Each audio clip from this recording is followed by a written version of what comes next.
you didn't understand that high-speed recap, then continue watching and we'll explain everything. William Shakespeare was baptized on April 26 of 1564 in Holy Trinity Church in Stratford-upon-Avon, England. William was the oldest surviving child of his parents, and he had 7 younger siblings. At the age of 18, Shakespeare married Anne Hathaway, who was 26 and 3 months pregnant at the time. William and Anne had 3 children, Susanna, Hamnet, and Judith. Susanna was the oldest, and the twins, Hamnet and Judith, were born 2 years later. During his lifetime, Shakespeare wrote 37 known plays that are published in his first folio.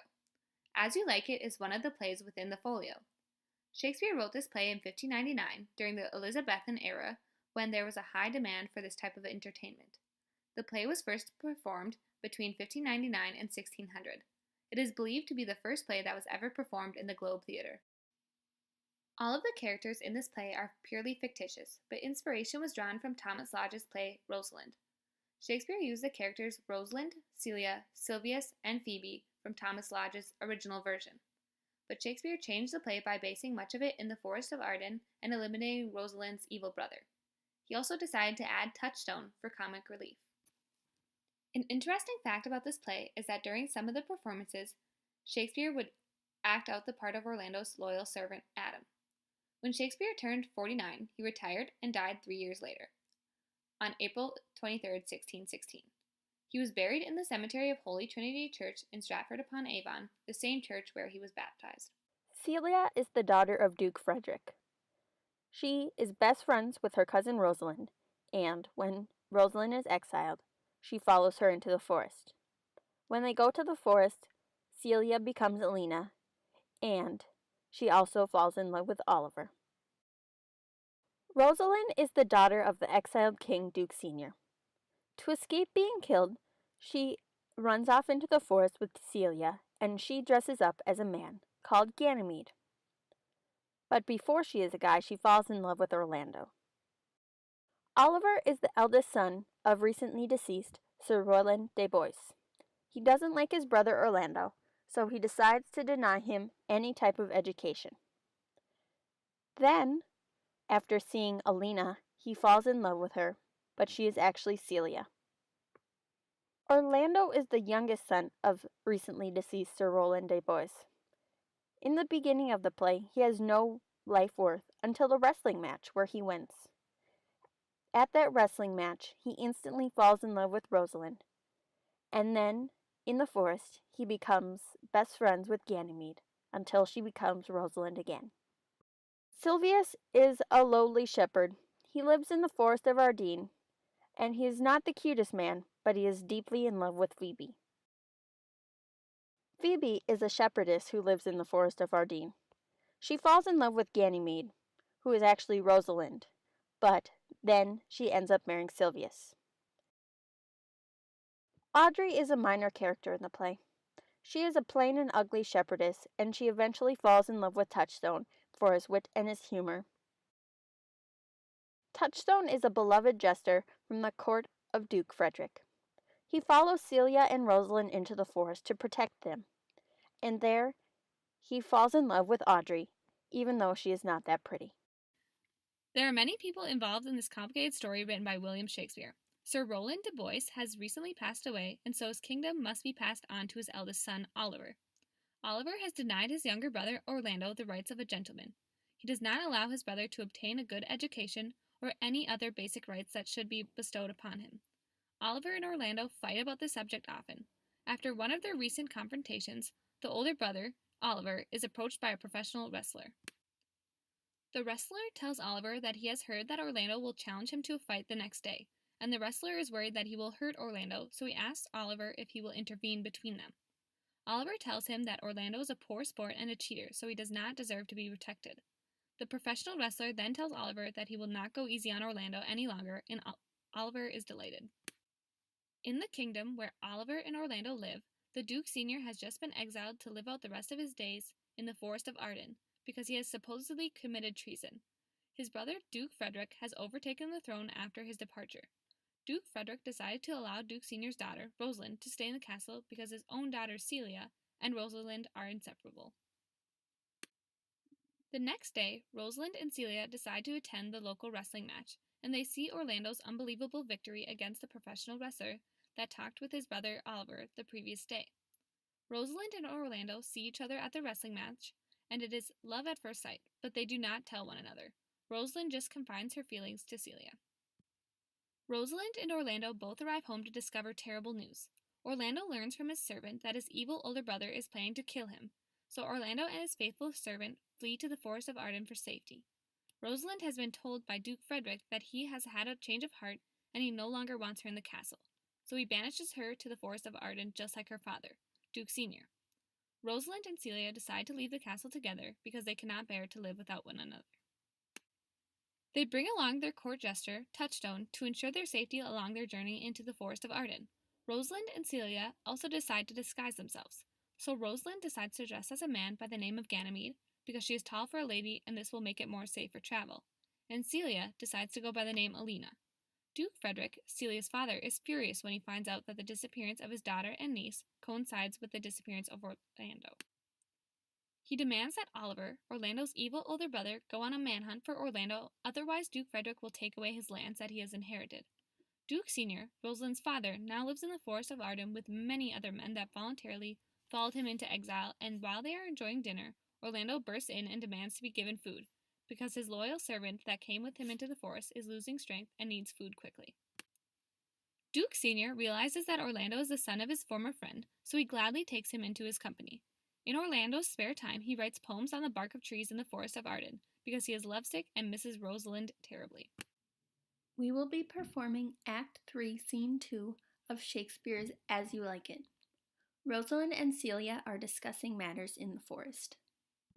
Didst thou hear these verses? That's no matter. The feet might bear these verses. Oh yes, I heard them all, and more too, for some of them had in them more feet than the verses would bear. That's no matter. The feet might bear these verses. Aye, but the feet were lame, and could not bear themselves without the verse, and therefore stood lamely in the verse. But didst thou hear without wondering how thy name should be hanged and carved upon these trees? I was 7 of the 9 days out of the wonder before you came, for look here what I found on a palm tree. I was never to be rhymed since Pythagoras' time, that I was an Irish rat, which I can hardly remember. Trow you who hath done this. Is it a man? And a chain that you once wore about his neck, change you color. I prithee, who? O Lord, Lord, it is a hard matter for friends who meet, but mountains may be removed with earthquakes and so encounter. Nay, but who is it? Is it possible? Nay, I prithee now, with most petitionary vehemence, tell me who it is.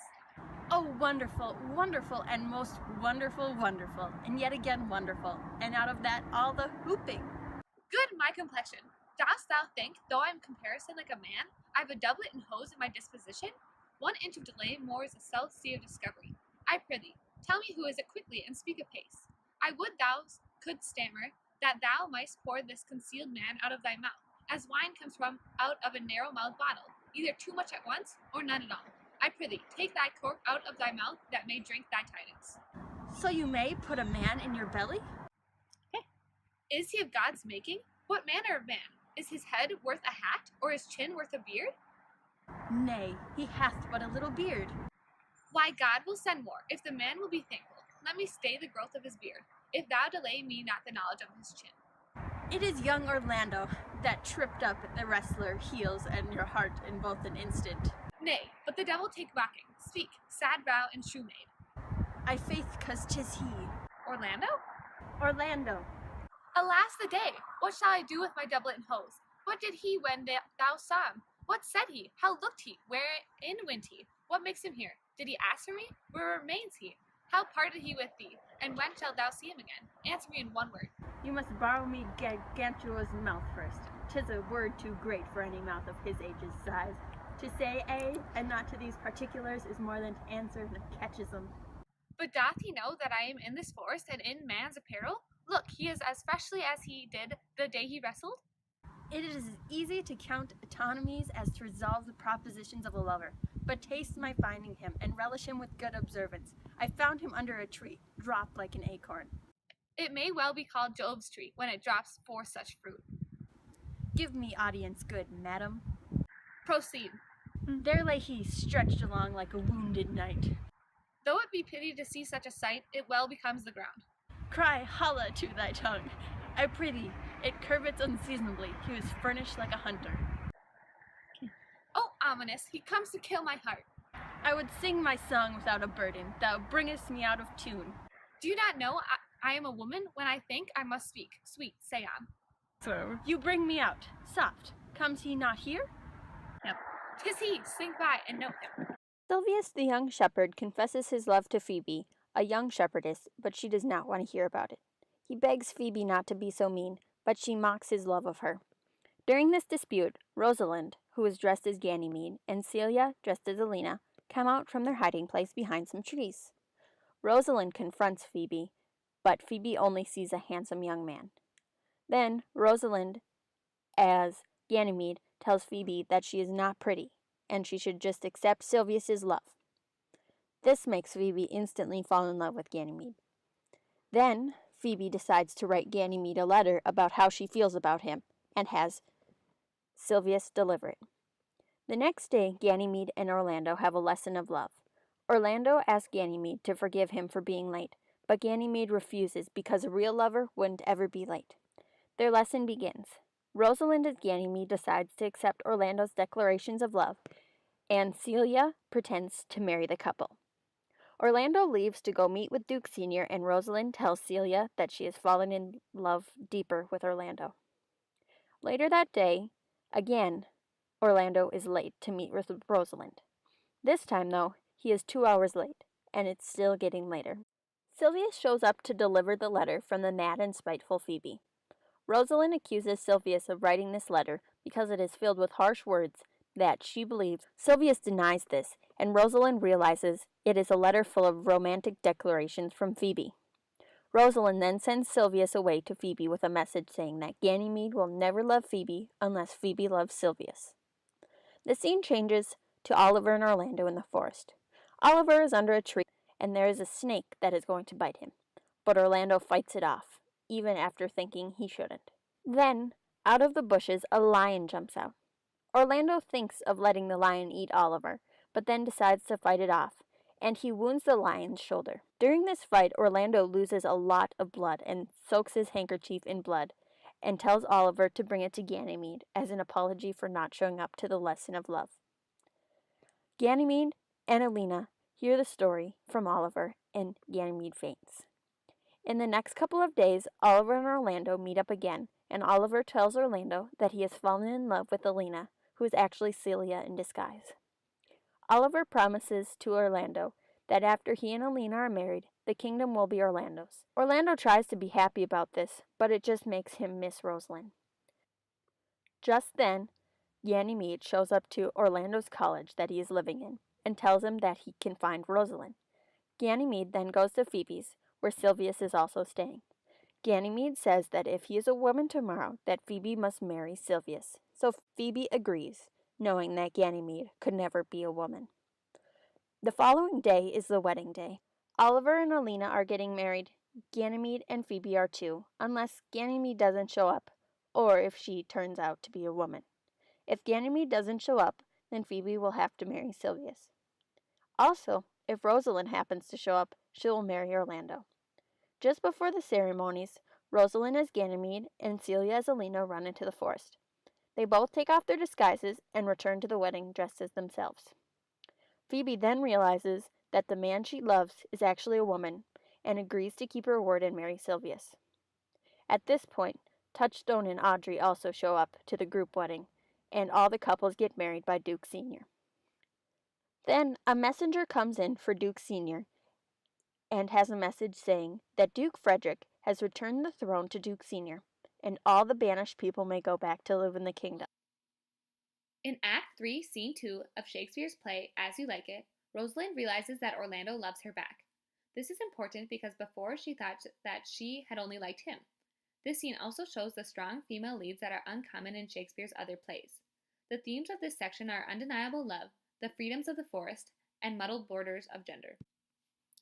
As stated from The Telegraph, a United Kingdom news website, Shakespeare's As You Like It has divided critics' opinions. These opinions are more forcefully stated than other plays. Some professionals believe that the play was written only because it catered to a certain taste, while other professionals believe that it is immortal and there is a witty humor for all ages in it. But all professionals believe that it is filled with love's confusions, friendship, and sheep raising.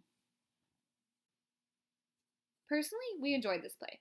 Although the amount of characters was confusing in the beginning, by the end they all fit into place.